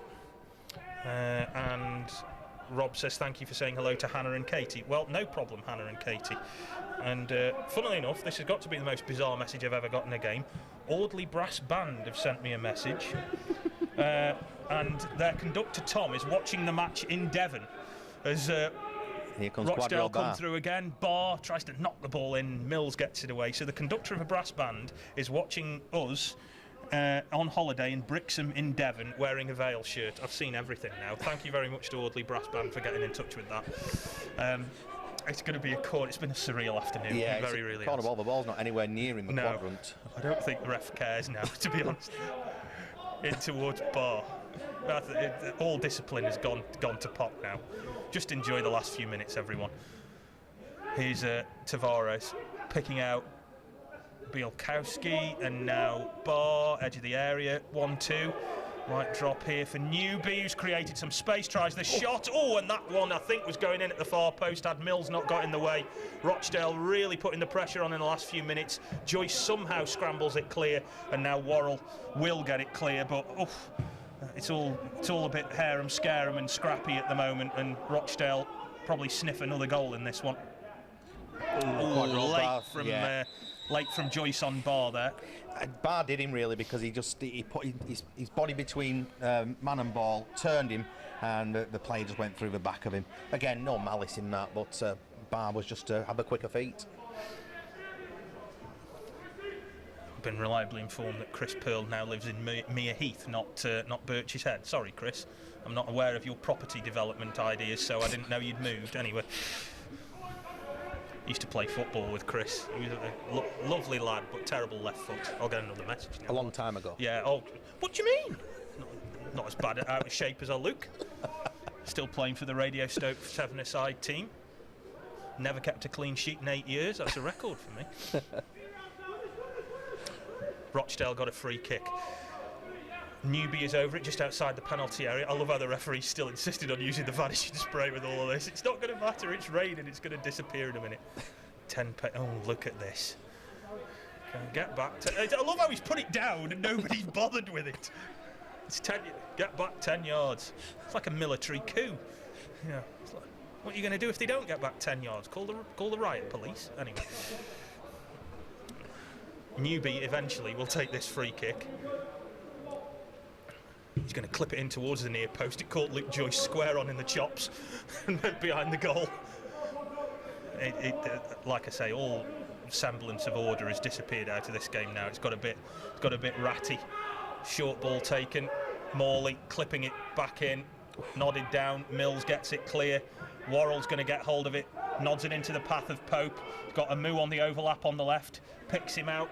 Was thinking about putting the afterburners on, just has to hold it up a little bit, gets to the edge of the area on the left, clips the ball over, looks for Whitehead, got his head to it just as Pope was acrobatically diving in behind him. He mustn't have got a shout, or if he did, he ignored it, and Whitehead just let it roll off the top of his head out into touch for a goal kick. He defended it well, did Whitehead there, because Pope coming in behind was odds on to head that at goal. He'd have buried that Pope, I think. Every time one of those crosses comes in, I think he sees himself at Man City, at the Etihad, not getting around John Stones and heading that ball in. That is one that will live long in the memory. It's been a bit different here today, though, if I'm going to be perfectly honest with you. The rain is now coming down. We can hear it on the roof of the stand. Just over 2.5 minutes left to go. And Vale are leading by 2-1. As I say, concluding their pre-season preparations today. Scunthorpe away in the League Cup next week, and then Tranmere in the EFL Trophy at home as Barr picks up the ball on the left. Late from Worrell, but Barr did enough to step away. He's tried to play it into the path of Dooley. Rochdale played some nice football here as we head towards the end of this game at Vale Park. Morley, who's scored Rochdale's goal from the penalty spot. Bielkowski feeding Barr, who's really injected some life into Rochdale after they struggled to get to grips with Vale. Whitehead taken to the floor by Lund. Soft, really, a bit innocuous, but it was right in front of the referee, and I think he got every excuse to give it if he wanted to, which he chose to. Yeah, Lund just decides to turn away that time and not remonstrate. I don't think Rochdale are going to employ too many more substitutions. I think the Vale have kind of exhausted what they want to do this afternoon as well. Use most of the players you would think are going to be in this squad next weekend, apart from the ones who are missing out with injury, as Mills trying to intercept that through ball, but Rochdale have it back with Newby, and he's got Barr to one side of him, Tavares to the other. Tavares is the easier ball, but he checks inside, he's held it up, he's got it onto his left foot, he's tried the shot, and Joyce, as he so often does, blocks that attempt on goal as Pope and McShane renew acquaintances, but the referee says that's a foul by Pope on McShane, and it'll be a free kick. And I think both of those two they'll have enjoyed that little battle today, won't they? Just they like an that. old school battle. Here's Barr now taking on Mills. He's inside the penalty area to the left. He's trying to get it onto his right foot. He showed far too much of that to Trickett Smith. Joyce says, leave it to me. And Peter Kay styley boots it all the way up the other end of the pitch. McShane like a salmon there, reaching back and nodding it over Pope's head, but Pope gave it to a Moo. Now back to Crooks. He was a second half sub, as was a Moo. Had that probably best opportunity other than the penalty for Vale, when that header that he had was flying into the back of the net before the goalkeeper saved it. We're into the 90th minute now. Can't think the referee's going to think too much about stoppages in this, as Worrell brings it down onto his chest. The referee looks at his watch. No, he wants the full measure out of this, doesn't he? Smith now for Vale, finding Brisley out to Crooks on the left. Well, I don't think anybody's done their chances of being in this starting lineup for Vale on the opening day any harm. And Rochdale certainly put in a good account of themselves. Been really impressed with their midfield as well today, Rochdale. They've, particularly in the first half, they controlled things pretty well. I think, It's probably one of our stronger points at the moment with this squad is our midfield. Worrell trying to get the better of Mielkowski, but can't. Barr again, who's tormented Mills since he's come on. He just perhaps lacks a little bit of control sometimes, Barr, but as I say, makes up for that with pace and power, and Pope angry with himself for letting McNulty get the better of him. And Rochdale come away with it again. Lund trying to pick out Tavares, who's been a shadow of the player he was in the first half, and he's not going to get to that one ahead of Crooks either. Can't think we're too long off the final whistle now. The assistant referee gives a throw Vale's way, and the ref looks bored now as well, doesn't he? All the players have just stopped. Yeah, it's kind of like, come on, ref, it's raining. Had enough now. He wants his pound of flesh, doesn't he, the ref? Come on, that's one watch he's looked at and another. Come on, Pointless is on in half an hour. Anyway, McNulty. Finally. So the final whistle does eventually go. The referee did want to string it out, I think. But Martin, overall, I think both sides will be happy with what they've seen. But again, a bit of room for improvement for both of them. Yeah, result aside, from a Dale point of view, it's a good workout from Brian Barry Murphy's side. He'll have learnt a lot from that. And like we said, the starting 11 today was probably about as strong as we've got at the moment. Paul McShane might be in that starting 11. Ahead of maybe Jim McNulty, I'm not sure. But Brian Barry Murphy now, he knows what he wants.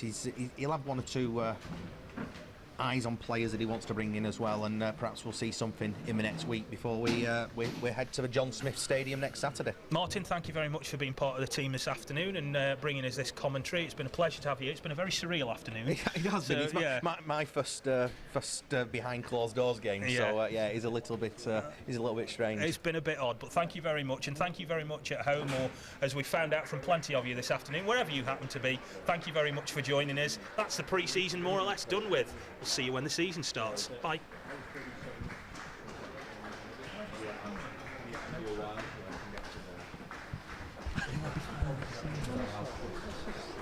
Oh, me. Oh, thanks for the Stockport. Thank you, Alex. Cheers, Brian. So, send cheese.